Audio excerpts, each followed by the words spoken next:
সন্মানীয় সাংবাদিক বন্ধুসকল, আমাৰ নাগৰিক সুৰক্ষা সমিতিৰ বিষয়ববীয়াসকল, আচলতে আজিৰ সভাখনৰ গুৰুত্ব আছিলে আমাৰ ডিমৰীয়াত আজি কিছুদিনৰ পৰা হৈ থকা এই যে চৰকাৰীভাৱে চৰকাৰী মাটিত থকা বুলি অভিহিত কৰা লোকসকলৰ উচ্ছেদ সম্পৰ্কে আলোচনা আৰু হ'ল আমাক এই স্মাৰ্ট মিটাৰ, আমাৰ যি বিজুলী বিভাগে আমাক যি স্মাৰ্ট মিটাৰ সংযোগ কৰিছে তাৰ ওপৰত এটা বিশদ আলোচনা আৰু লগতে অন্যান্যও আছিলে।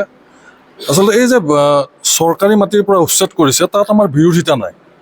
আমি চৰকাৰক ধন্যবাদ জনাইছোঁ, কৃতজ্ঞতা জনাইছোঁ। বহুদিনতে হ'ব লগা কাম এটা আৰম্ভ হৈছে আৰু এই নাগৰিক সুৰক্ষা সমিতিয়ে আচলতে আমি 22 চনতেই এই গোটেই জেগাবিলাক য'ত এতিয়া এই যে উচ্ছেদ হৈছে, আমি সেই উচ্ছেদ হোৱা ঠাইবিলাক নাম লিখি পেলাই আমি এখন মেমৰেণ্ডাম দিছিলোঁ চাৰ্কুল অফিচাৰক 2022 চনতে। আৰু তেতিয়াৰ পৰাই আমাৰ দাবী আছিল যে এনেধৰণৰ সন্দেহজনক লোক থকা জেগাসমূহ মুকলি কৰিব লাগে, ঠাইসমূহ মুকলি কৰিব লাগে।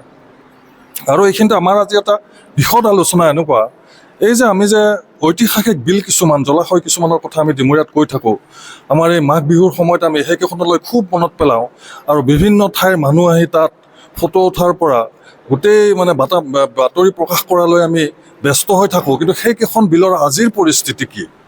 আজি বোমানী বিলত চাৰিওফালে মানুহ হৈছে। কটহনী বিলখন আজি নাই। কটহনী বিলখনৰ আজি ৰেলৰ ওপৰত থকা মাত্ৰ দলংখন আছে।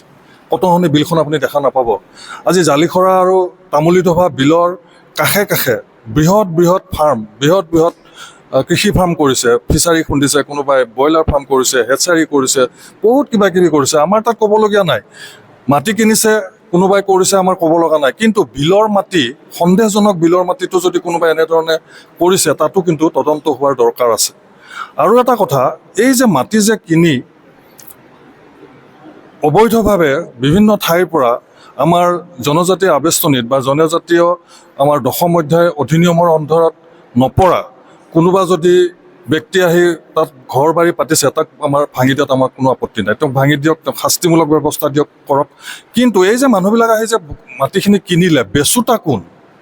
আমাৰ প্ৰশ্ন যে বেচোতাসকলক প্ৰশ্ন কৰা নহ'ব নেকি যে আপোনালোকে কিয় তেওঁলোকক মাটি বেচিলে? আৰু যদি বেচোতাজনেও ইমান নাজানে যে কিনোতা আৰু বেচোতাৰ মাজত কোনোবা যোগাযোগকাৰী থাকিল নেকি? আমি বেচোতা আৰু কিনোতাজনক দুয়োজনকে সোধপোছৰ আওতালৈ আনিব খুজিছোঁ।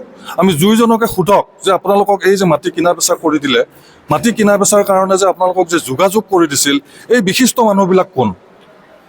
যোনে জানে যে তাত তেওঁৰ নামত মাটি কোনোদিনাখন নহয়। কচুতলীৰ মানুহখিনি সকলোৱে জানে যে ট্ৰাইবেল বেল্টৰ ভিতৰুৱা গাঁও এখন, সোণাপুৰ পথাৰ, কচুতলী পথাৰ, তাত আমাৰ নামত মাটি নহয়।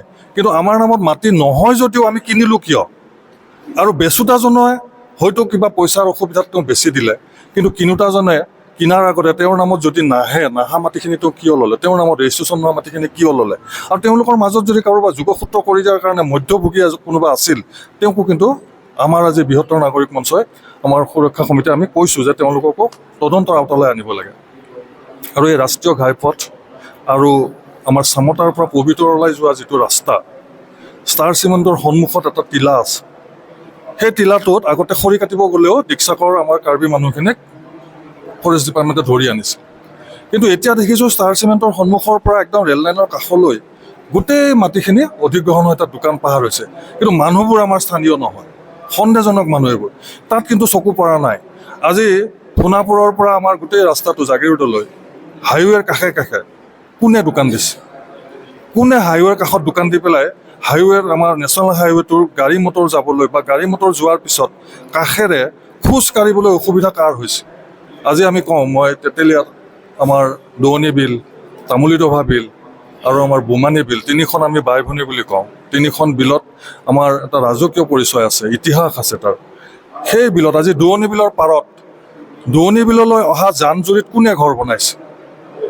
বাৰে বাৰে আমি প্ৰতিবাদ কৰিলোঁ, বাৰে বাৰে আমি মেমৰেণ্ডাম দিলোঁ, বাৰে বাৰে আমি আবেদন কৰিলোঁ যে এই মাটিখিনি আচলতে জলাশয়ৰ মাটি, আমাৰ দোৱনী বিলৰ মাটি। ইয়াতে এটা ডাঙৰ জলাশয় আছিল আৰু এটা নিজৰা আছিল। আমাৰ টেঘেৰীয়াৰ যিটো সকলোৱে তাত আমি পিকনিক খাবলৈ যাওঁ, টেঘেৰীয়াৰ যিটো জলাশয়, টেঘেৰীয়াৰ যিটো জলপ্ৰপাত, তাৰ পৰাই পানী এটা আহি পেলাই আমাৰ এই দোৱনী বিলত পৰিছে।